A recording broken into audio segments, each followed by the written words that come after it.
We have, in fact, a very wonderful evening here. We have with us here Dr. Yakir, who is a lecturer in the Department of Jewish Studies and Classics, Hebrew University, Jerusalem. So before I move into introducing the guests, I wish to welcome the gathering. So we have here with us Professor Michael Tharagan, who is the chairman of KCHR, and he's presiding over the function. And I welcome Professor Michael Tharagan formally to this program. And we have with us, as I said, Dr. Yakir, and he is a very wonderful scholar. And if you go through his CV, you definitely know the kind of scholarship to which he is entitled to, and we are very pleased to have him here. He has been working on a range of issues which are very central to classical scholarship, and using a number of languages, which is something of a great achievement, and writing in Hebrew and English, and reading, of course, writing in French, German, Italian, reading Spanish, Arabic, Swedish, etc., and also classical languages. That's what attracted me so much, Akkadian, Sumerian, and so on. So looking at his work, I thought that, okay, this is a wonderful occasion to take a flight of imagination into those historical past. And as I said, he has been teaching in this Hebrew University. But in addition to that, he had held fellowships and awards in universities in Italy, US, especially Yale University, Germany, and a number of other international institutions. In most places, doing his research in classics. And for us here in Kerala, it is very rare to have that sort of a scholarship, and also the kind of accomplished scholar coming to speak on us, a theme which is definitely of great interest to the a Malayali audience. So he will speak on redividing the world, the Apostolic lottery in the Acts of Thomas, and the founding myths of the Christian mission. So I don't want to take much of the time. So we are very much honored to have Dr. Yakir here. Welcome, Dr. Yakir. And we have this evening with us two postdoc fellows from his professor's university, Naresh Kirti and Abhilash Malayal, and we welcome them. And also we have Professor Sunil Mani, Professor K.B. Kunjikrishnan, and many others. And also, I do not know the names of many people, but here is one of my friends who have come from Kottayam, Reverend Sunny George. He is also a scholar working in the history of Christianity and so on. So once again, I welcome everyone, and I request Professor Michael Tharagan to control the proceedings. Thank you very much. Scholar from the Hebrew University of Jerusalem.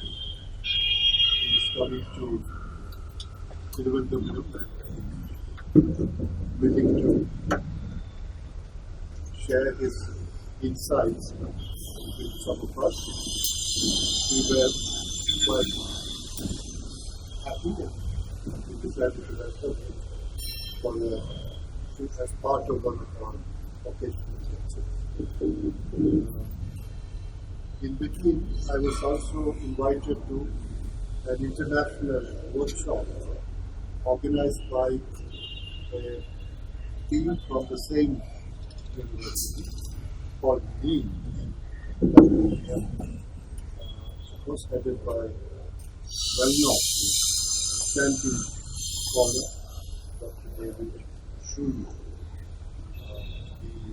His team is working on the 16th to 18th century Kerala, particularly its economic history. And that seminar was held on the 30th and 31st of August in Kodinilli, where a number of people from other parts of Canada also came to it. And this revealed to me that the subject which we try to understand in a very confined courtroom are not anymore attainable within those fields. In fact, economic history, as the new team was discussing, was also history which people were in the area of social, philosophical, ideological, artistic,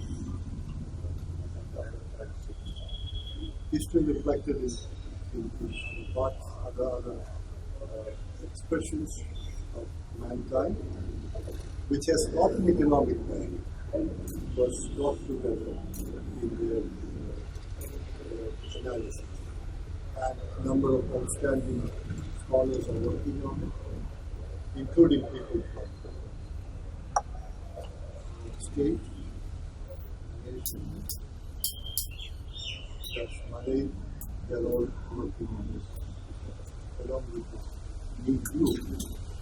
And of course, they wanted me to decide over it. And I didn't know whether I would fit into this. I belong to an old generation. Obviously, our generation is passing out of the scene. And I was used to looking at economic history from the perspective that is available to economists or people who are interested in it. So I was for a while wondering whether deciding over an international workshop, which I don't know much about, would be the right thing to do. But the moment I encountered, I read this discussed with them, I found new opinions, the analytical opinions of anybody who wants to I've requested the new team that when the studies are complete, of which something was the member, I requested them to get them also published in an Indian edition of our access to this. This is by way of the moment I heard that the past is going to talk about the Apostolic doctrine of the Acts of Thomas. Acts of Thomas is a best-selling book in Canada. I think that the only place in the whole world Acts of Thomas is a best-selling book. So people here do swear by the Acts of Thomas, live by the Acts of Thomas, and a number of them are so devoted to this Acts of Thomas that they wouldn't budge if there is a debate. So you are in a hot chair, and you have to be very careful when you start talking about anything to do with Thomas. Because Thomas is our own Thomas, he is created by the minds of the people in Kerala in the shape in which they want him to be, and they wouldn't budge if somebody else comes with however correct they may be with a different kind of. So you have a difficulty in making yourself heard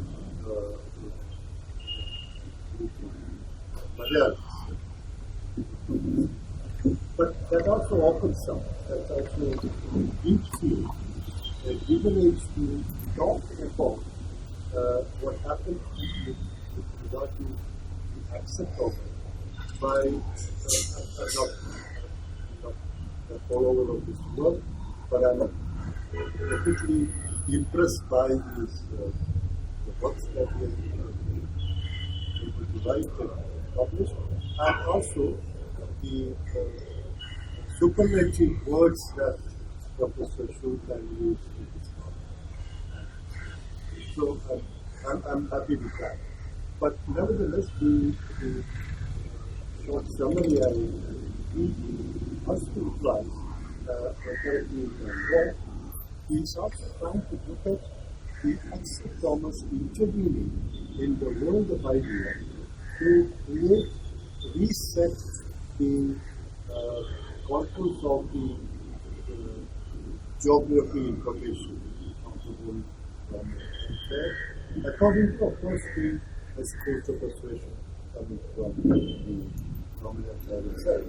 So that is the act of dividing the ancient world That's what I've understood. It may be a very wrong understanding.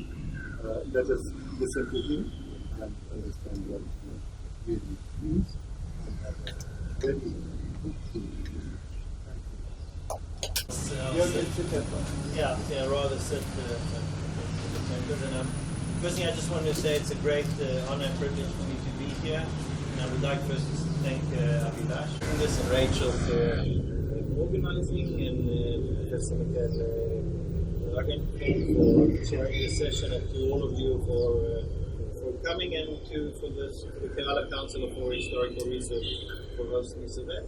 And it's really, I've been researching a bit of St. Thomas, and I didn't think I'd actually have this privilege to be sitting here and talking about this. And I'm actually happy that we're sitting here outside to make it a little less formal.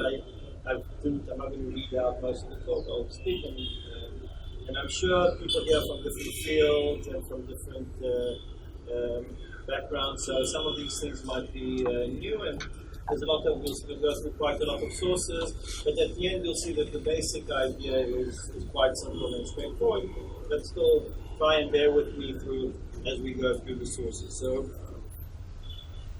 in order to understand the topic of my talk, we'll start with the Acts of Thomas, which has a special significance here. The Acts was probably composed around the 3rd century CE in Syria.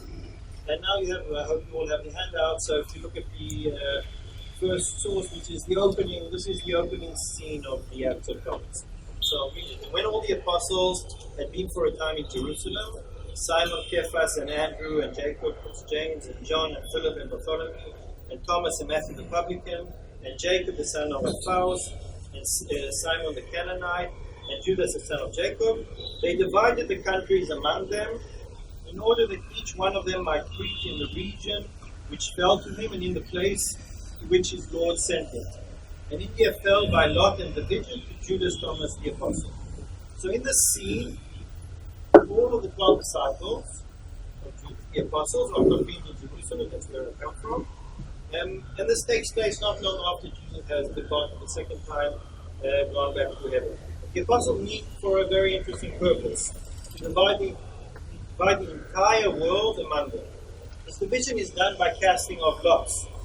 It is fate, or more precisely, providence, who decides who will go where. And as there are 12 apostles, then the world is most probably divided into 12. And if we think about casting of lots, this would mean that actually the casting is to set a certain part to a certain apostle, meaning that there is already a certain division of the world into 12. So India would be one of the 12 parts, and that just happened to fall to the lot of Thomas. And this process has been named by scholars as the Apostolic lottery. And it is through this Apostolic lottery that Judas Thomas, or St. Thomas, is assigned India. And this is not by his free choice. In fact, if you read the first acts of the Acts of Thomas, he actually initially refuses to go to India. He says, I'm a Hebrew, why should I go to India? But it's the divine decision, which is obviously here supposedly by fate, but it's actually Jesus who controls the lot.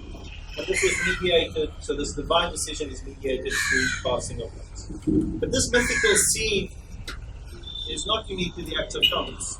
In fact, it's an occurring scene at the opening of many so-called apocryphal Acts. So let us say I've got a few, we'll read just a few, just so you get this feeling. All of these are more or less openings to different kinds of acts, which are based on in the same mythical world of a division, but each time it's a different apostle who goes somewhere else. So if you look, let's say, on source number 2 on your handout, it came to pass when the Savior, so in this case, you'll see there's small detail that sometimes Jesus is present, sometimes not. So let's say in the Acts of Philip, it came to pass when the Savior divided the apostles according to city and land.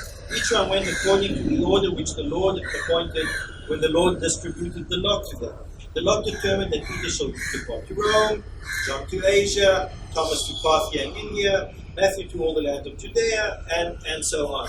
And if we look at another account, we won't read everything, but just look at source number 3, for example, the history of Matthew and Martyred a little later. After the days of the ascension of the Lord Jesus from the side to heaven, when the days of the Pentecost were fulfilled, and the Paraclete had come to the upper chamber of Zion, and the holy apostles were filled with the Spirit of holiness, and they began to cast lot and distribute the countries among them. And it happened that when they had cast lot, it fell to Matthew the apostle to go to the city which the inhabitants were cannibals. This is one more fanciful account. And you see the same thing in the Acts of Andrews, where they say that Thomas got, this is source number 4, Greater Armenia and the land of India.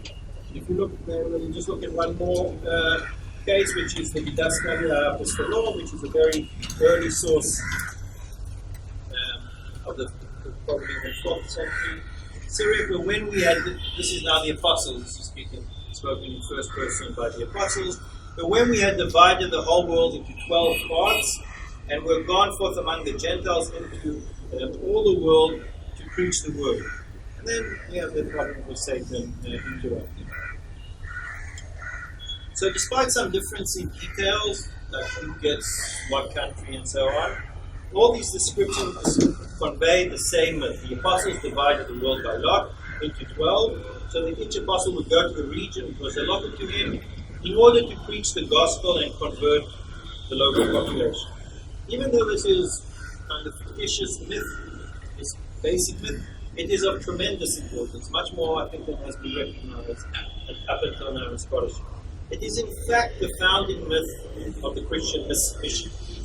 It has, in its starting point, a universal dimension. And the apostles are sitting on dividing the entire world. It's not just going, as we find in the New Testament, going from one village to another. This is a universal project. And it's sanctioned by a higher power.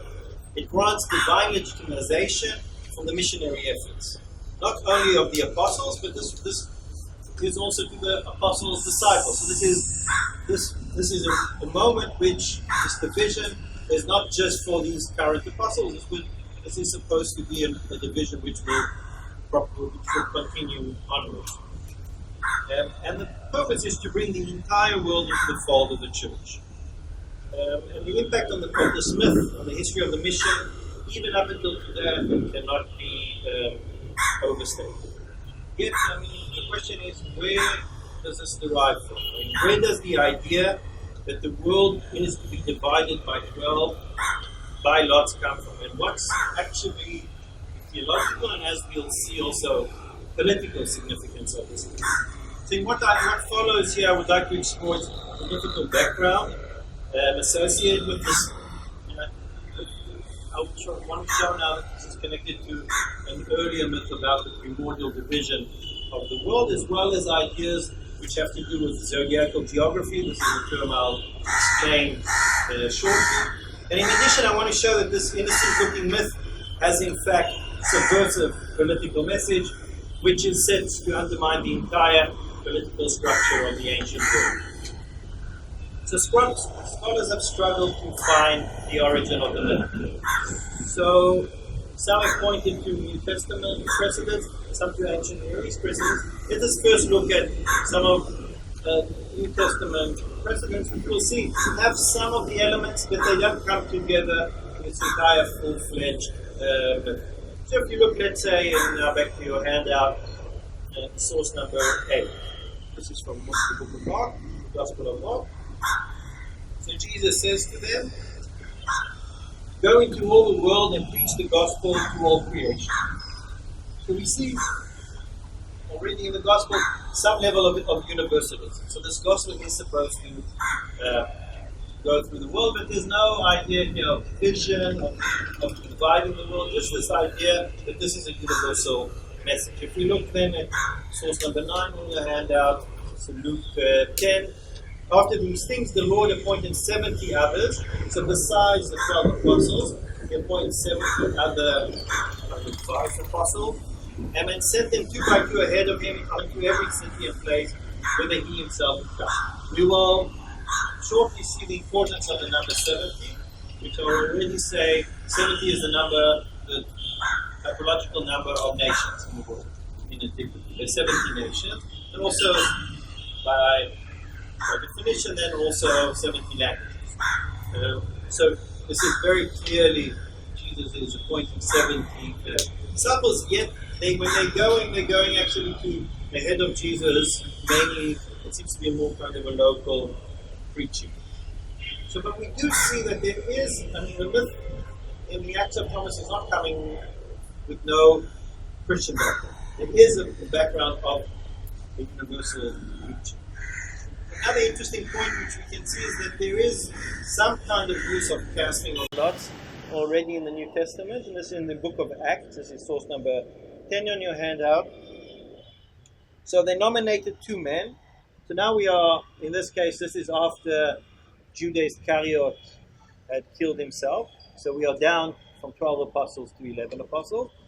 And this vacant position has to be fulfilled. So they have 2 candidates. One is Joseph, who's called Barsabba, and Matthias. Then they all prayed, Lord, you know everyone's heart. Show us which of these 2 you have chosen to take over the apostolic ministry, which Judas left to go where he belongs. Then they cast lots, and the lot fell to Matthias, and so he was added to the 11 apostles.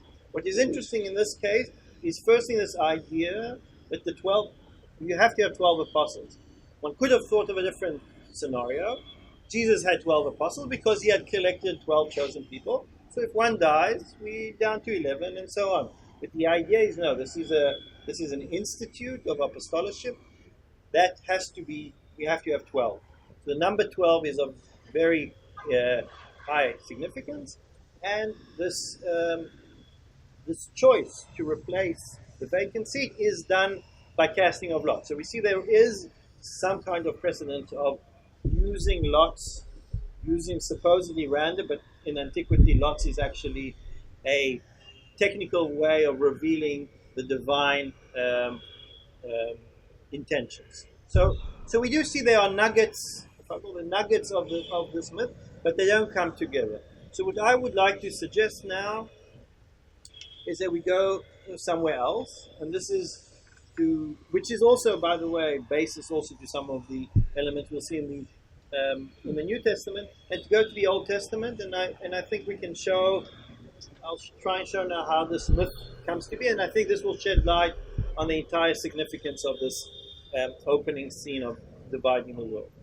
So now if we turn now to source number 11, we turn to the Hebrew Bible, to the book of Deuteronomy, the Song of Moses, which is the end of, towards the end of the book of Deuteronomy, towards the end of the Pentateuch. And this is where Moses is singing, and the Song of Moses is some kind of mythical, historical account of the history of the Israelites, starting from their election to going through different stages of their development. And the 2 verses I want to focus are very important, I think, throughout the history of both in Judaism and Christianity. So this is a reading from source 11. When the Most High gave the nations their inheritance, when he separated the sons of man, he set the boundaries of the peoples according to the numbers of the sons of Israel. For the Lord's portion is his people, Jacob is the lot of his inheritance. So what we see here, in a nutshell, this is a very, very concise text, is a certain moment in history or prehistory where the Most High, and we'll have to discuss it in a second, divides the nations. And he separates the Son of Man. So this is a moment of division, of separation. And then he sets boundaries between the different people. And now an enigmatic phrase, according to the numbers of the sons of Israel.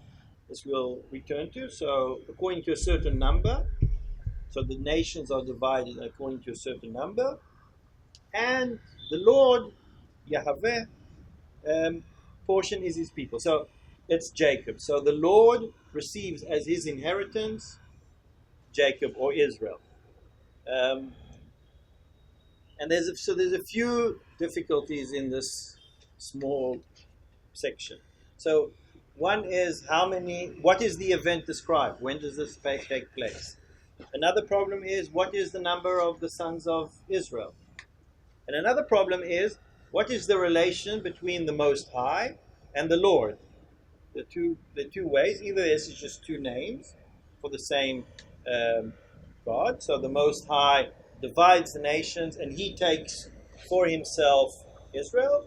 Or another possibility that the Lord is separated from the Most High. Now, this text we know now is already amended, meaning it's been corrected. And this we could see based on, let's say, the Greek translation and also evidence from the Dead Sea Scrolls, that the actual version, if you look now at the text in source 12, was he set the boundaries of the nations according to the number of the angels, or, which is the original, the sons of God. So if you look now at source number 13, which has the reconstructed version, which is most likely the original version of this text. And so I'll read the whole phrase again, and now you'll get the full mythical idea. When the Most High divided the nation, when he separated the sons of man, he set the boundaries of the nations according to the number of the sons of God.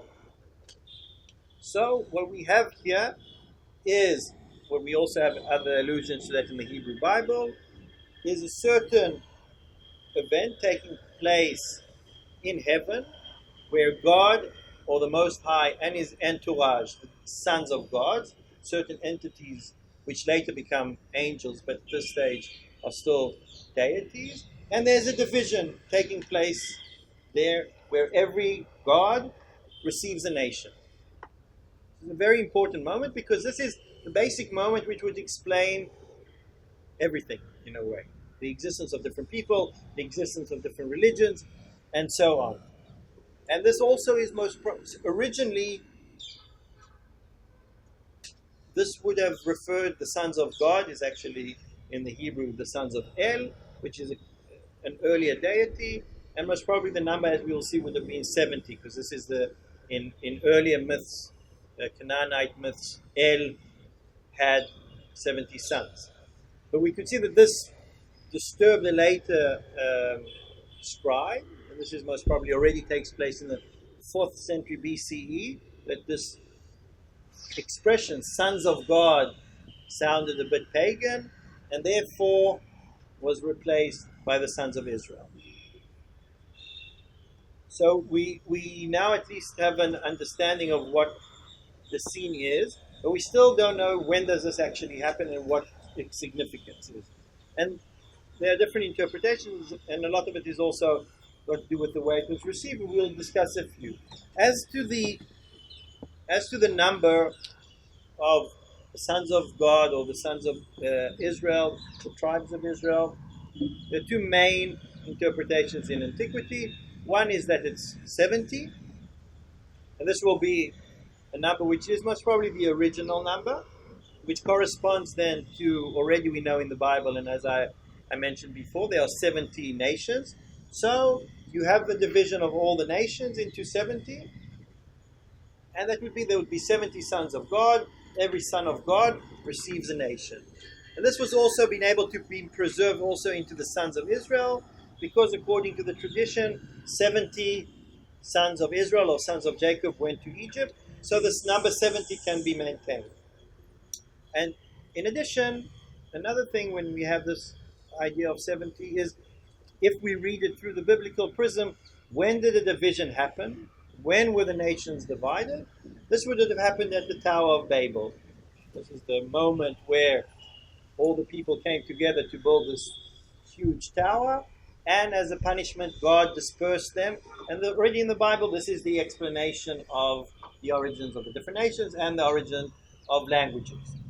So if you put those together, and I won't go into the technical aspects where we can actually also find verbal correspondence, then this is the scene, this is a primordial division, which is happening after the Tower of Babel. And we can already see this in source number 15, which is an Aramaic translation from the 8th century CE, but which has earlier sources. And it's actually, what I'm reading is the translation which is on the Tower of Babel, but we'll see how he incorporates this myth. So when this is source 15, as I said, when the Most High gave the world as inheritance to nations, who descended from the sons of Noah, when he divided the writings and languages to humans in generation of dispersal, at that time, God cast lots with 70 angels, rulers of the nations. This is a common trope we have, that every nation has an angel, with whom he revealed himself to see the city. This is now, they're about to descend to go down to see the city of Babel, the Tower of Babel. And at that time he established the boundaries of the nations according to the 70 souls of Israel who descended to Egypt. And the Holy One, or God, receives Israel. So we see here, these two myths are now combined. We also see an explicit use of the casting of lots. So the myth is now, when God sees that the Tower of Babel is being constructed, he conducts a heavenly divine lottery, divides all the people, or every nation, there are 70 nations, among 70 sons of God, and he himself receives Israel. So we kind of already see this basic myth. And a similar thing, I won't go through it, you can also see in source number 18. So up until now we've seen this myth from the perspective of 70. And as I said, this most probably is maybe the original myth of 70 nations. But as we will see in our return, there's already very strong evidence that from a very early stage, the sons of Israel, which is obviously the tribes of Israel, is the number 12. Of the 12 tribes of Israel, that's also the basis for the 12 apostles. And there's a very strong myth of the division into 12, and I'll return to that number shortly. But I want to first explore, and we can also see here in source 19, before I go on, the source of a Syriac poet from the 5th, early 6th century CE, when he has a homily on the Tower of Babel. So he says, "One was the word which was divided into portions, and from it the tongue of peoples flowers like tendril. As if by lot the commandment of the hidden one divided them, and each spoke according to the lot of the word which was drawn in his name." So what we see here is focusing only on the division of the languages, but with the same idea of this divine lottery which creates a division among the nations. But this myth, which we find in the book of Deuteronomy, has much earlier sources. And if we go already in Akkadian sources, this idea that the world is divided, we find, so let's say in source 20, a word called Atrachasis in Akkadian, which goes back to the 2nd millennium BCE. The god had clasped hands together and cast lots and had divided. So we have a division by lot, but this time it's among 3 gods. So Anu had gone up to heaven, Enlil received the earth to his subjects, the bar of the sea, they have given to Enki the prince. So what we see here is a tripartite division of the world. So a division of the world into 3, which is the heaven, the earth, and the underworld, divided among 3 gods by casting of lots. And this myth, from most probably Mesopotamian origin, we also find very clearly in Greek sources. You can see in source number 22, from the Iliad, Homer, so 8th century BCE. 3 brothers are we, sons of Kronos and Rhea, Zeus and I, this is Poseidon speaking, and Hades, Lord of the Dead. The world was divided in 3, and each received his domain. When the lots were cast, I won the grey sea for my home forever, while Hades had his dense darkness beneath. Zeus may have taken the wide heavens, the cloud and air, but earth and the lofty Olympus are common to us all. So this is very clearly modeled off the Mesopotamian division. This is a division of the entire cosmos, not of the earth, of the cosmos, meaning of the entire creation. And so the idea that the world at the very basic, at the very primordial moment was divided is very ancient. But what we're lacking here is the aspect of a division of the earth. Here we're just seeing the division of the cosmos, but we already see that even that we already seen in earlier texts from the first millennium BCE. Another Akkadian text which you have in source number 21, which is En-Meshala's defeat, which it opens with a division into 3, but then in the third line, Marduk, which was the supreme god, ascended and sat in heaven, and then we have a division. Bel took Babylon, Nabu took Borsippa, Nergal took Kuta, Zababa took Kish. So what we have here is every god taking a certain city, which would explain why certain cities worship a certain god. All these cities are in Mesopotamia, so this is not a universal division, but we do have an idea already that the reason that there is once a nation, or in this case a city, is chosen or given to a certain god, there is a eternal relationship between that god and the city. And this we know also, obviously also from here in India. And this idea then is taken even further if we look now in source number 23 on your handout, which is taken from Plato, so from the 4th century BCE. And he tells that he recounts this myth. And he says, in the days of old, the gods had the whole earth distributed among them by allotment. There was no quarreling, for you cannot rightly suppose that the gods did not know what was proper for each of them to have, or knowing this, that they would seek to procure for themselves by contention that it is more properly belonged to others. They all of them, by just apportionment, obtained what they wanted, and peopled their own district. So what we have here is now different gods had their allotments in different places, which they set in order. Hephaestus and Athena, who were brother and sister, and sprang from the same father, having a common nature, and being united also in the love of philosophy and art, both obtained as their common portion this land, which was naturally adapted for wisdom and virtue. What we have here is this myth, a bit more elaborate than what we've seen before. All the gods came together, they divided all the nations among them. Athena and Hephaestus received the city which Plato is writing in, which is Athena, and Athens is known for its philosophy and wisdom. And this is because the gods who got Athens as their portion are the gods of wisdom. So we see that this is not only a relationship between a god and its people, the character of the god impacts the character of the people. So the Athenians are philosophers. This is because they have Athena, the goddess Athena, as their main deity. And this idea, which is not just mythical, it's practical, because this becomes the main driving idea in late antiquity, in the Roman Empire, this idea that every nation has its own god, because an old god. And this means when the Roman Empire exerts its power, the Roman Empire did not try to convert people.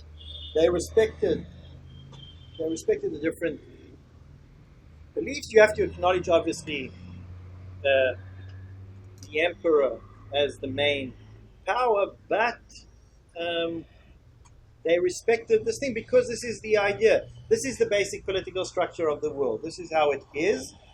If you have an ancient god, this is part of it. Doesn't mean your religion is good in any way. You could have, just like they would say about the Jews, they have this kind of belligerent, revengeful God, and that's why the people are belligerent and revengeful. But it's okay. It's their little God. They can follow as long as they acknowledge, the emperor. And this is, we can see now in source number 25. We can see this in a text which I've read a lot of times, but it's only dawned on me relatively recently the significance. This is a text written against the Christians, against the Galileans, by Julian in the 4th century. This is Julian the Emperor. This is the Emperor of the Roman Empire writing a text. So what we have here, which is supposedly polemic, and he's using, he's a pagan. He's known in the history of the church as Julian the Apostate, meaning because it was in this kind of break when he was trying, after the Roman Empire was already became Christian, he was trying to revert back to paganism. But we'll see here, he gives this blueprint, and he even uses the verse from Deuteronomy, but it's used by the emperor, meaning he is giving you the idea of the Roman Empire. And if we look now to source number 25, and he says, "But now consider our teaching in comparison with this of yours. Our writers," this is the pagan writers, "say that the Creator is the common Father and King of all, but that the other functions have been assigned by him to national gods and the people of the peoples, and gods that protect the cities, every one of whom administers his own department in accordance with his own nature." So every god has his own nature and has his own people. "For since in the Father all things are complete and all things are one, while in the separate deities one quality or another predominates, therefore Ares, who is the god of war, rules over warlike nations." So if you have a warlike nation, that's because the god is warlike. "Athena over those who that are wise as well as warlike. Hermes over those that are more shrewd than adventurous. And in short, the nations over which the god preside follow each the essential character of their proper god." And then he goes, and this is, a good example of prejudice, making prejudice into theology. He says, "Come, tell me, why is it that Celts and the Germans are fierce, while the Hellenes and Romans are, generally speaking, inclined to political life and humane, though at the same time unyielding and warlike? Why the Egyptians are more intelligent and more given to craft, and the Syrians unwarlike and effeminate, but at the same time intelligent, hot-tempered, vain, and quick to learn?" So what we see here is you can explain the character. This is a kind of ethnography. We go and you have this ethnography. Every ethnos, every nation has a certain character, but we can explain it very easily. It's just because they are assigned a certain god. But this is the division. They belong. You cannot. This is an idea of, and it goes back to the verses of Deuteronomy, that there are borders between the nations. This division, you can't move from one nation to another, since you belong from the very beginning to a certain god. This idea this is fundamental for the Roman Empire. This idea that there are different nations and they belong there, and you cannot move from one side to another. And you can see in just the last line here, when he said, "He, Moses, taught that there was only one God, but that he had many sons who divided the nations among themselves." So the emperor himself, in the 4th century, is referring to this myth, directly quoting the verses we have seen. And through these verses, he's articulating the political philosophy of the Roman Empire. There are different nations, they have their own gods. But this is all given in a context of a debate against Christians. And as there's this political theory, a book of political theory written in the 30s called Monotheism as a Political Problem. And Christianity poses not only a theological problem, but a political problem for the emperor, because the universal myth, the universal idea of one God to every nation, irrespective of their ethnic background, undermines the very basic world order. Since this is a primordial division, there are different nations, this is how it's supposed to be. This is how the world is supposed to be. The idea of people going, Greeks, and going to Syrians and converting them, this undermines the entire political structure of the Roman Empire. So this is the emperor himself. We don't have to go to, some philosopher sitting somewhere. This is the emperor himself who is engaging with this myth. So we can understand the importance of this basic idea of how the world is shaped, how the, let's call it, international relationship is supposed to be. It's between international, there's nations who interact. There is obviously one God above, but there are different gods who have different people. So now, from here, I want to now go to the number 12 and its importance. So we have, as I said, the version in the Hebrew text is according to the number of the sons of Israel. That's very clearly the sons of Israel, even though there is a tradition there's 70, is 12. These are the 12 tribes of Israel. And the number 12, which would mean that whoever corrected the text at that specific moment from the sons of God to the sons of Israel probably understood that the sons of God means 12. And we can also see, I won't go through it, we can, or maybe just have a quick look in source number 24. This is Plato writing at the same time, more or less, that the correction of the text in the Hebrew Bible happening. Source number 24, he talks about this ideal city. In the next place, the lawgiver must first plant his city as nearly as possible in the center of the country. After this, he must divide off 12 portions of land, and he must divide the citizens also into 12 parts. And after this, they must also appoint 12 allotments for 12 guards. So what we see here is this ideal division, in this case of a city, but this is a microcosm, which is supposed to represent the macrocosm of a division into 12. Now, this division into 12 is connected. It's an important number 12 earlier on, but around 400 BCE, we have a major change, which we don't usually. It's the level of Copernicus, of this change of, going from the Earth in the middle to the Sun in the center. A major change of the introduction of the zodiac. The idea of the zodiac, which is not only identifying 12 constellations in the heaven. The zodiac, which the Greek introduced, is a mathematical division of the heaven into 12. So you divide the entire heaven into 12, and then you identify within that thing, you identify, okay, this is the Virgin, these are the fish, the different zodiac signs. But this is a mathematical division which did not exist previously. So we have that, and more or less at the same time, around the 4th century BCE, we also have then, based on the zodiac, an introduction of what we can call zodiacal geography, which is mapping the heaven onto the earth. So if the heaven are divided into 12, and so is the earth. And every zodiac sign, which obviously a zodiac sign is a god, is not just a zodiac sign, zodiacal sign, is a certain god. And you can see this if we look at this account in a Latin text from the 1st century, an astronomical text. And this is source number 26 at the bottom of page 5. And interesting is that the language is almost exactly the language from Deuteronomy, even though they must probably not relate to it. It just shows how this myth is strong. So he says, Manivius says, these are the boundaries which land and sea are to be summoned to observe, for the Creator has divided the world into portions, distributing it among individual signs, which means zodiac signs.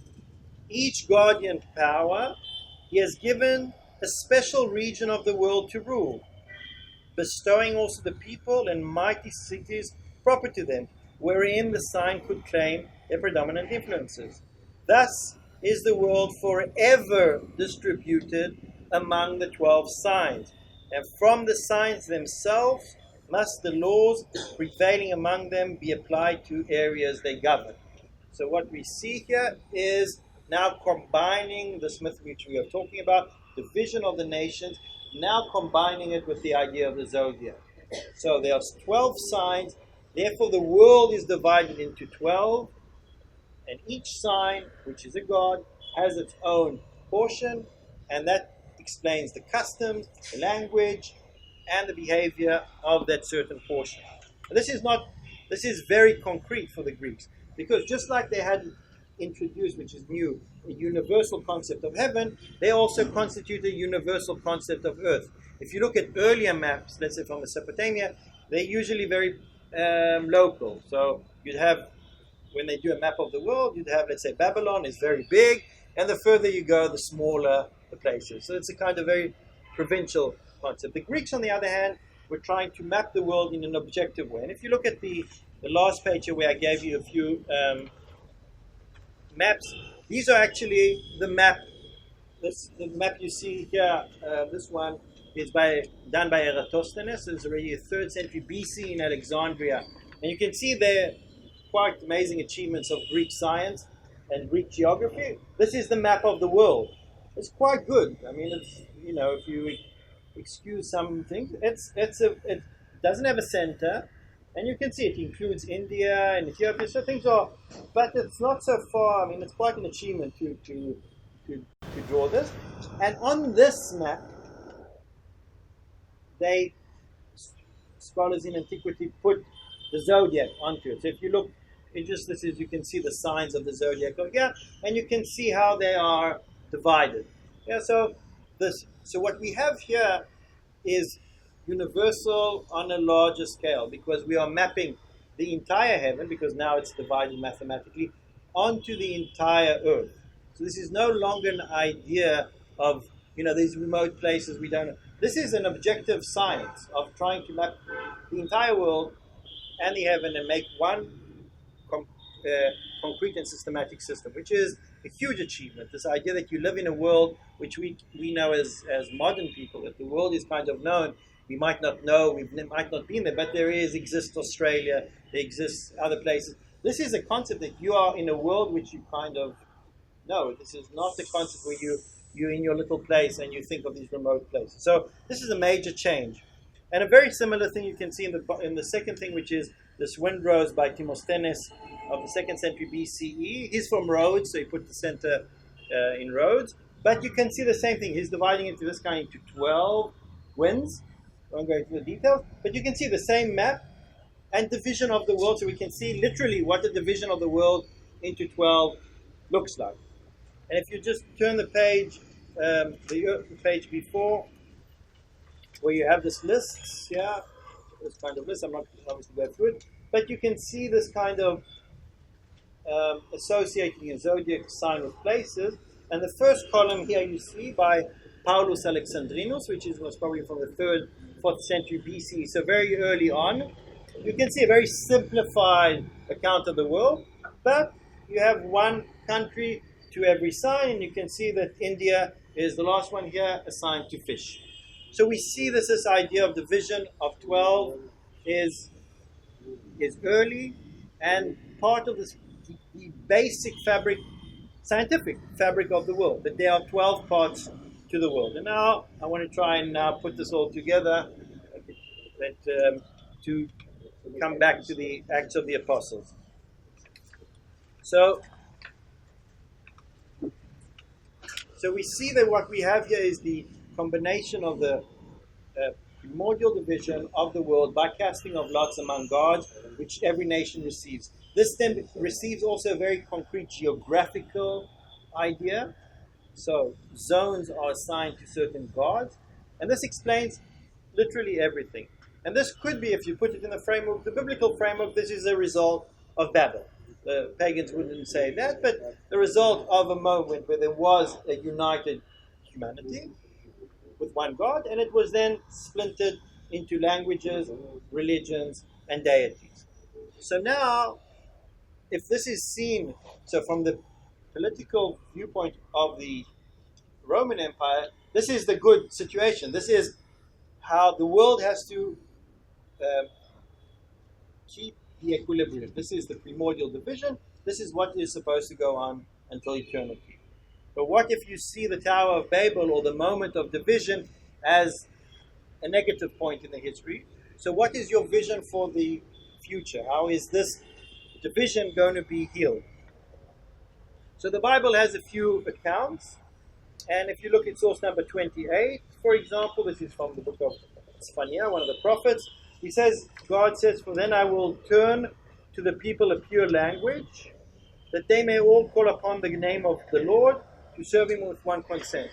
What is here, and I won't go, this is a very clear reference, they're intertextual references to the Tower of Babel, and this is this idea of, we can say, de-dividing or de-Babylizing the world. At the end of days, everybody will speak one language and worship one God. So this is one model of correcting it. So de-dividing is removing the boundaries completely, turning all the languages into one language, and returning humanity to its basic state. Another idea is actually what I call, and this is, I think, a basic notion of the Christian mission, polyglottism. Meaning, there is one. How do you overcome the problem of many languages? One is that you put English as the dominant language and everybody can communicate. That effaces it. Another way is that you speak all the languages. That's another way. And this is actually the basis assumption of the Pentecost. If you look now in source number 30 in your handout, this is the famous scene where the apostles start speaking in languages. And when the day of the Pentecost came, they were all together in one place. Suddenly a sound like the blowing and violent of wind came from heaven and filled the whole house where they were sitting. They saw what seemed to be tongues of fire that separated and came to rest on each of them. All of them were filled with the Holy Spirit and began to speak in other tongues as the Spirit enabled them. Now they were staying in Jerusalem, God-fearing Jews from every nation under heaven. And they come together and they say, this is verse 7, "Aren't all these who are speaking Galileans? Then how is that each one of us hears them in our native tongue? Parthians, Mede, Elamites, residents of Mesopotamia." And he goes through a list which actually corresponds to the list of the 12, the Zodiacal Geography. So that's all the world. And the apostles are speaking in all the languages.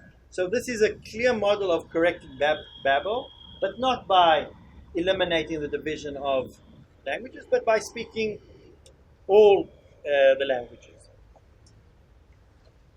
The Acts of the Apostles, and here I'll try and draw everything together, the Acts of Thomas, or the scene which we see, takes us in one way a similar route. We are dealing here with a reenactment of the primordial division.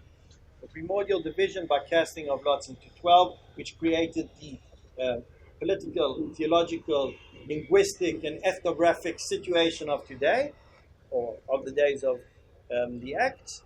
We are reenacting that division and now dividing it into 12, but to the apostles, with a purpose now of uniting. So we're basing it on the current division of 12 of the different nations, but the idea is to transgress these boundaries, to actually go out, send an apostle to every one of these places, to the native people, to speak in their language, and in a way, I'll do a bit of anachronism, in a way what you see in the mission, the Christian mission, in a lot of places, is the one which immediately translates the Bible to the native language. This is, I think, part of this kind of Pentecost idea of polyglottism. So the Word of God is one, but it can be transmitted in any language. The idea is not to unite all languages. One is to unite everybody into one faith through all the languages. So what we see here is a redivision. That's why I call this. So you could have a de-division, meaning eliminating the division. What we see here is a redivision, redividing the world again into 12 for a different purpose. And this is supposed to undermine the structure, the political and theological and linguistic barriers. The goal now is, in a way, the goal is redemption, and this is an overcoming of Babel. So we seem to correct this primordial. So to some of this apostolic lottery, this opening scene, this kind of innocent-looking scene of division, introduces a radical myth with far-reaching political ramifications, which I think could be felt even till today.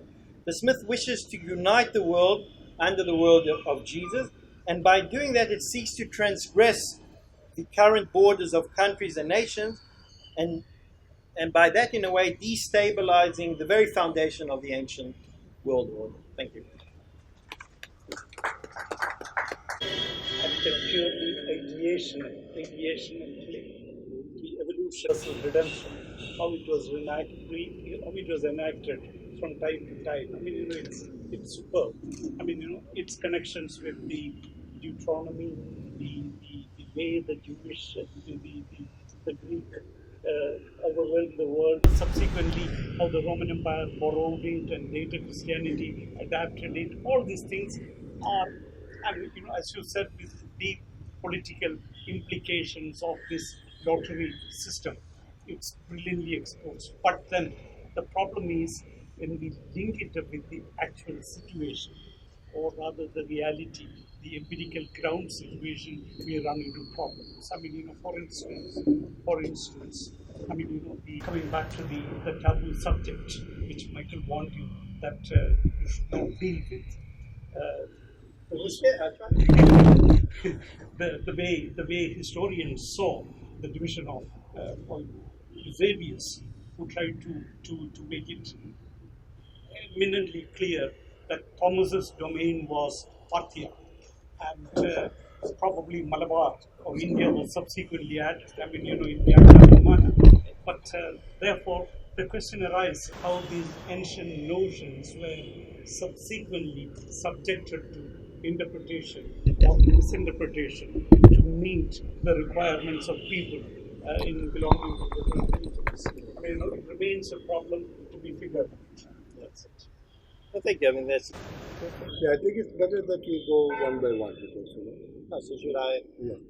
No, I think, I mean, obviously, what we're talking here is an abstract myth, and when one reads the Acts of Thomas Northern India, but whatever, that's a very exotic, it's fantastical. This is not, obviously, an account which is, the Acts of Thomas are not necessarily telling us things which we can actually always pinpoint. But the idea is what's important. This idea, first thing, part of it is even without being opposed to anything. This is the concept of the world they're living in. But the world is the vibe of the information. But this is not so foreign, what we see in the modern idea of the modern state, where there are borders between nations. So we're a bit more concrete, the borders. But this idea that nations are to be separated by borders is a very basic idea. And obviously, in any nationalistic thing, you try and project that back to the very beginning of mankind.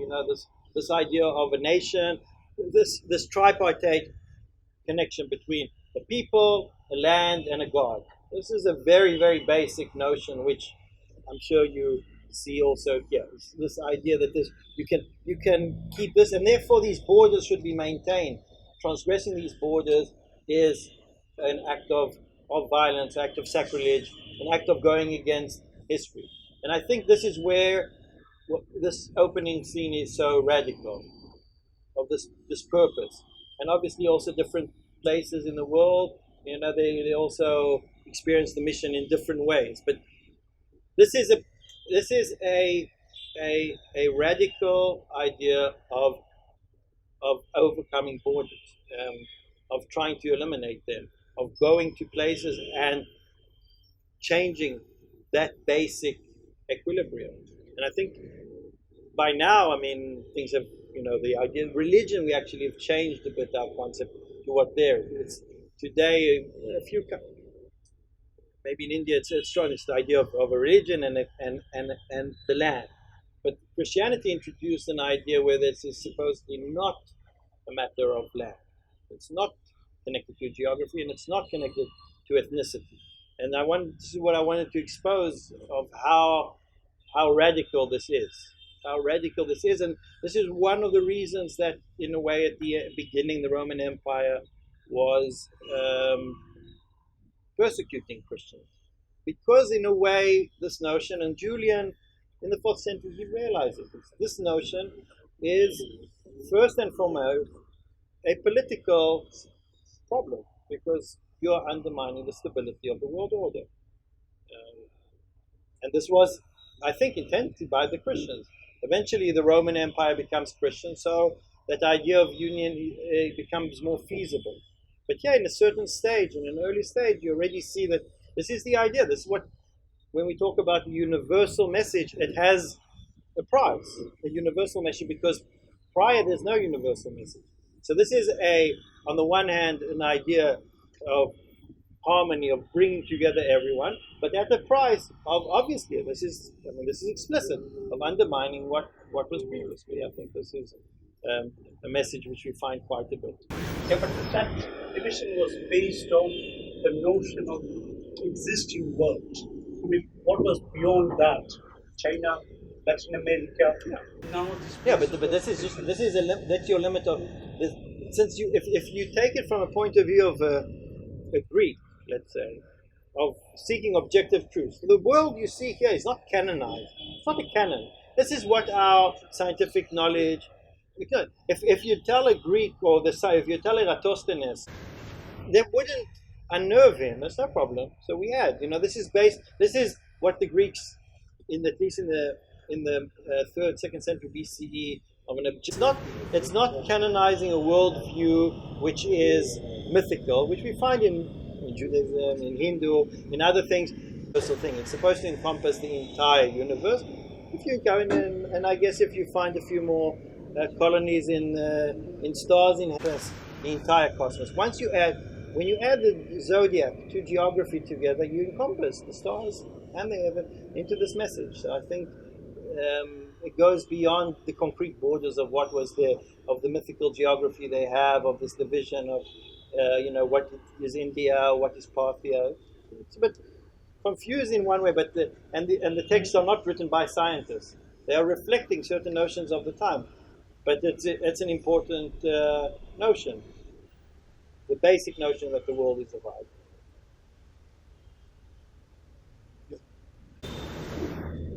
Thank you. Enlightenment talk. You are talking about a mission after the colonial mission, colonial thought.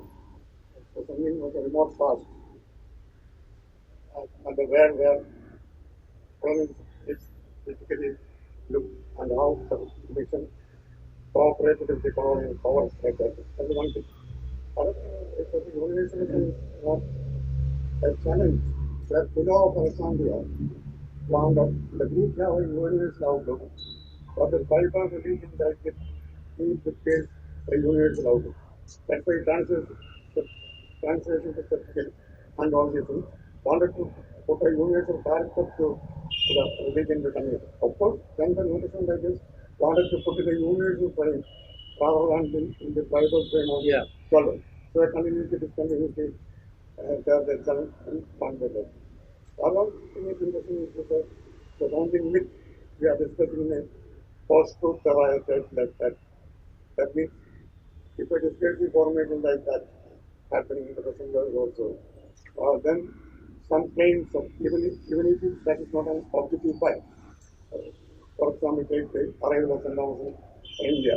India is not unlike claim only that kind of historical discourse is going. But it produced a result saying that one Sujata, which is with IIT, actually now working in subway in New York, she is from Andhra, a Chatham area.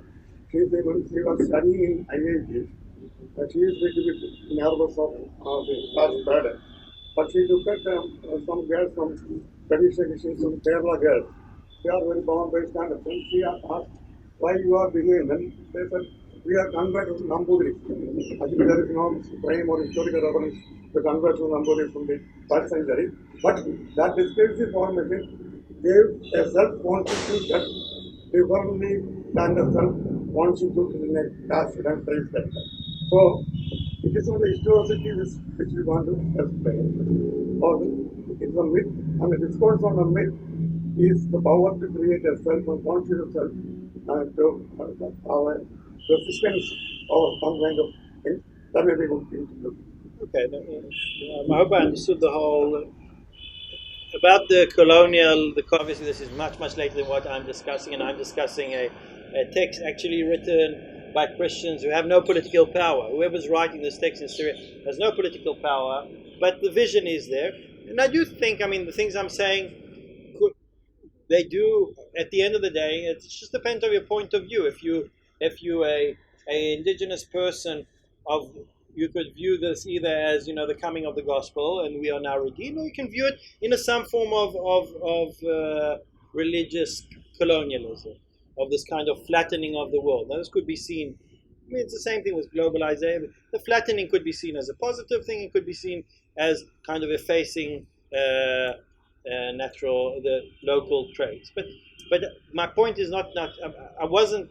Anything I was saying was not judgmental. I'm not saying the Smith is good or bad. I'm trying to, just so we understand what the meaning of this is, what the meaning of the mission is, to understand that you can convert someone from one religion to another is not a very obvious idea, and you know it from India, that it's not so, that they are very clear that this is not necessary. So this idea, I wanted to put it even within the context of antiquity, to say even then this is completely not self-evident, and that it has a huge political significance, and this whatever was these seeds which were sown or reflected through these things grew to what we see later on, for better or for worse, of the spread of Christianity, and this idea of not the Catholic Church, but this idea of a universal Catholic religion is something which later on we'd also find with Islam. But this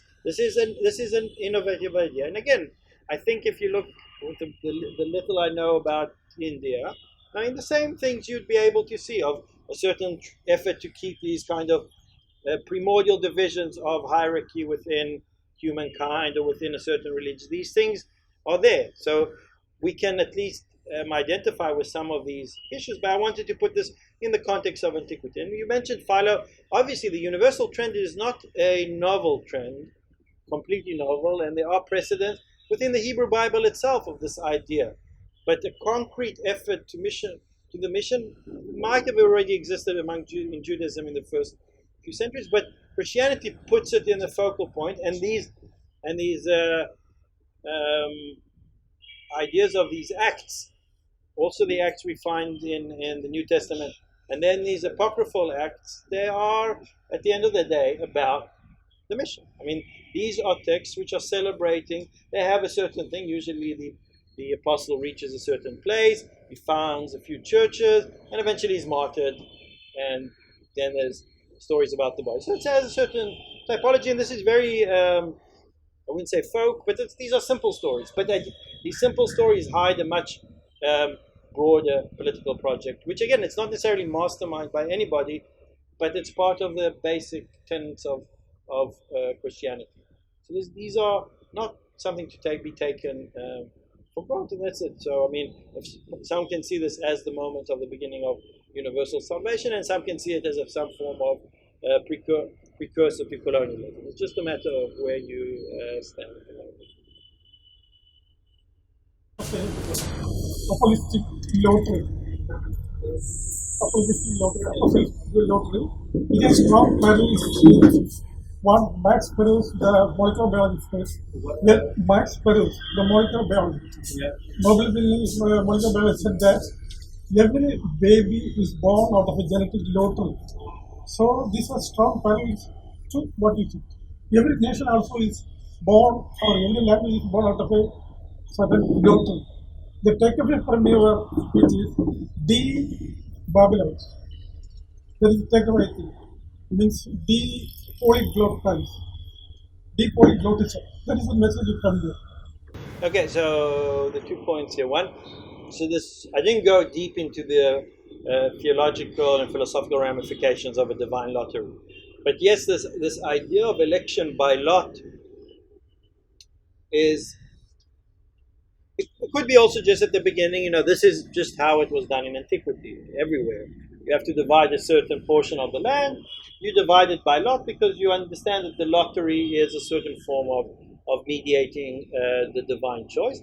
But the interesting thing that divine lottery, what it excludes is merit. Meaning you are assigned to a certain God, not because you are good or bad or clever. You are assigned because of lottery. You would then receive certain characteristics because of the God who has chosen you. So if you want to translate it to nature and nurture, stuff like that, it's fine. But this is the idea that people are not chosen based on their merits. They are chosen based on a divine lottery. But then, obviously, once you're chosen, when a certain God has you, if you the Athenians, then you have Athena, and that's why you're all philosophers, whereas other people are not. So I think that's one thing. The other thing about, I tried to show two models of how to de-Babylonize the world. One model is uniting the languages. This kind of vision of a universal language, we'll all speak the exact same language, and it's got to do also with the concept of language. So once you speak in different languages, translations are problematic. You can't find one-to-one correspondence. So, and languages, the story, the Tower of Babel tells us, the division of languages is the reason for the division in the world. If we could have spoken the same languages, we wouldn't be at war with each other, because, and also certain myths which we find connected to the Tower of Babel show that the reason the tower collapsed was because they could no longer understand each other. So all this collaborative, huge universal collaborative work falls apart because people can't even, you want to pass the brick and you don't understand, so you can't literally build anything, and this is the division. So this idea is a very strong idea of language, which not only divides, it creates nations. The language is the basis for a nation, and therefore if you take that strong idea, in order to eliminate Babel, you have to have one language. What I tried to show is that through certain texts, the Pentecost and then the Apostolic lottery, and the idea of the mission is polyglottism, which means the message is one, the word of God is one, and it could be conveyed through these tongues of fire in any language. We are not losing, there's not philology, we're not losing anything that we're not reading the Bible in the Hebrew tongue, or that we're not holding services in Latin or in Greek. You can hold them here in Malayalam. It doesn't matter. And in fact, as you know, the Christian mission already from the 4th century actually creates a lot of these vernacular languages, makes them into a written language. Most of, let's say, in Eastern Europe, Caucasus, and also I guess in Africa and Latin America, the first text in a language is the Bible, because the missionaries came and they made. So in a way, this is a kind of incarnation of it. We are not going to teach you all Latin or Hebrew. We don't even know most of the, but we are going to convey the word of God through your native tongue. And this is a different way of overcoming Babel. This is saying the distinction is not about the different languages. That's not the true barrier.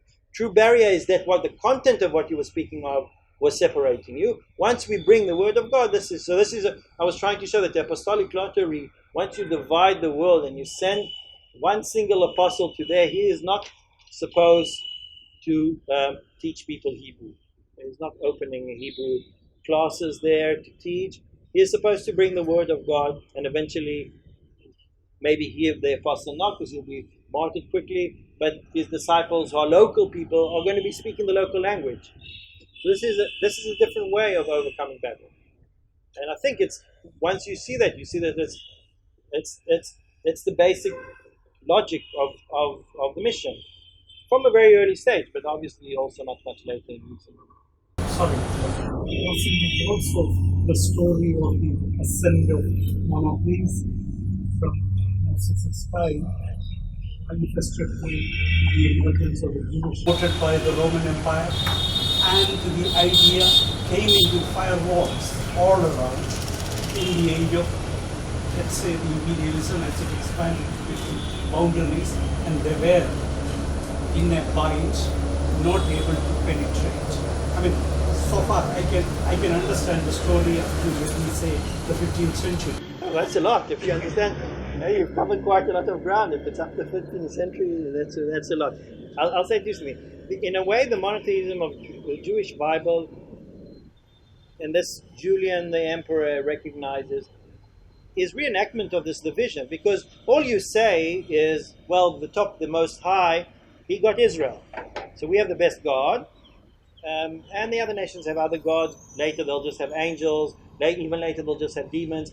But this idea that there's one God, one nation, and one land is strong in Judaism, and it's the premise of the Jewish state today, which also has a very strong ethnocratic idea. So you do have like universal trends in the Bible, but basically God has chosen. The whole idea in the Bible is God has chosen Israel. Now, he either chose them by merit, by lot, by different things, and this creates a reciprocal relationship between one nation to this. The other nations, well, we'll try and find something for them to do, but this is where Christianity breaks away. When Paul says it doesn't matter if you're a Gentile or a Jew, if you're a slave or a free man, a man or a woman, it doesn't matter. These are irrelevant boundaries. So Judaism has trends, but the basic tenet of the whole, if you read the Bible, it's a story of a nation. It starts from the creation of the world, but then goes to one family, goes to Egypt, Exodus, and going into the Promised Land. It's a story of a nation. Christianity was able to unlock that into a more universal message. So I think it's important to us. The interesting, when the Acts of the Thomas are written, it's written within the context of the Roman Empire. There you already start to have this, the possibility of having world domination is there, because the Roman Empire perceives itself as controlling the world. So once you project, in any religion, you model your deity according to the kings. God is a king, and then according to the king of the same time. That's what you model. So once you have this idea of one ruler of the entire world, it obviously also trickles down or trickles up into your theology, and that's the idea. What you find afterwards in the iconography in the churches, you find Jesus the cosmocrator, Jesus the ruler of the entire world, which is taken from empirical iconography, and from imperial political thought. So these two things converge. I don't know if Christianity would have to be founded not in a Roman Empire. What would have happened? It could have taken a different direction. Can I ask a question? Of course, your presentation based upon early evidences, depending upon your mastery over classical languages, is quite impressive. My point is with regard to this. You could use these early sources because they are literature. Obviously, there were people whose main communication was through orality. Now, both within orality and in literate societies, there is a third element, not obviously separated from this, that of numeracy. You put things into numerical, both in a mathematical sense, that you count numbers, you add it onto something else, you subtract, etc., etc. Also, an idea of distance. Distance is also measured numerically. Now, the day of the Pentecost, you are able to reach out to the whole world by being able to speak in all languages. But then, you are assuming that people from all over the world, including the 70 nations also, they have come to you, because otherwise there is a problem of distance. You are talking in a language to a group of people who may not have come there. They may be somewhere else. So, behind the concepts of the 70 and the 12 and all that must have been some kind of persuasions. But there could be other persuasions in other, I wouldn't say cultural context, but in other contexts. See, for instance, in this region of Kerala, in the southwest coast of India, we also have this kind of numerical expression. If you have a land to sell, you don't know the price, you give 4 people agree, then you accept it. Even in 19th century documents, you say that 4 people have agreed. So this is the price. Or you even use the what do you call the nature of the land, not the distance, because there was no acre, cent, or hectare. But you say this land is 10 Rashi. Rashi means a mythical gold coin which has been spread all over Kerala by Parashurama, and 10 of them has fallen to my land. So my land is 10 Rashi. In different forms, this numerical expressions come out in. See, for instance, in Kerala, the generic term for privileges is 72, not 70. In fact, in the Christian, so-called Christian historical text, you had a trader coming from Middle East who got 72 privileges in some other place. So, don't you think that distance is also a problem? Distance has to be measured. How was it, if it was a problem, whether it was handy or how it was? Okay, so first thing, the text I was talking is obviously this is a literary text, although all the actors within this text are acting through oral measurements. I mean, when Thomas goes to India, it's all about preaching orally. So the text is written, but the world they envision is a world of orality. Obviously, this text is not a blueprint or a concrete historical account of what actually happens. It was mainly to understand the political and theological thought. Things obviously happened much more complicated by trade. I mean, the places where they went very early on in Parthia is clearly from the 2nd century. So via trade routes, and most probably, if we want to do the historical account, it was done by merchants and local communities which started to grow. So definitely this is not this account which doesn't take into, if you look at these and you try to measure distances, it doesn't all make perfect sense. So this is not where I would look to explain concretely how Christianity spread within the first 2-3 centuries. This is not where I would go to. I mean, obviously one has to find completely different documents, but if you want to understand at least how it was perceived and to understand the motivation of this mission, I think this would help. Going back to the numerical numbers and important numerical play in various cultures and different things. The number 72, just an aside, is especially what we find this tradition of 72 nations is in fact a combination of 12 and 70. It's trying to put the zodiac, the number 12, into the number of nations. So once you do 72, it's then divided into 12, and that's why you can bring together these two myths, which I said the myth has supposedly one trajectory which is 70, and one trajectory which is 12. But if you look, let's say on the list I gave you here, down here.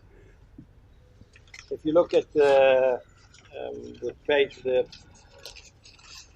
one before, in page 7, I think, and you see the list by Ptolemy, the famous astronomer of the 2nd century. He's dividing 72 nations, not because of he's not a Christian. He's just doing astrology or astronomy and geography. He's dividing 72 countries into 12. So we can see that this number of 72 and this idea of 70 nations, 71, 72, it's close enough and you can do it. So this already exists very early on, this combination. Because obviously there are no 12 nations in the world. They all know that. So 70, but so how do you still figure it out? You figure it out by having 72 and dividing them among 12. also. We had a very interesting exposition and a very interesting and fruitful evening. I'm extremely grateful to you, and I'm sure that a formal vote of thanks is offered by Rachel, our And once again, I apologize for the inconvenience caused by the electricity. I define lot. Thank you, Mr. Tenant, for chairing the session. And like you mentioned, when we saw Dr. Pas's CV, we were astounded by your command over languages, and now bringing them all together, we could see how that glass has translated into your solution. And we ask Shona to discuss into the future of our episode. this is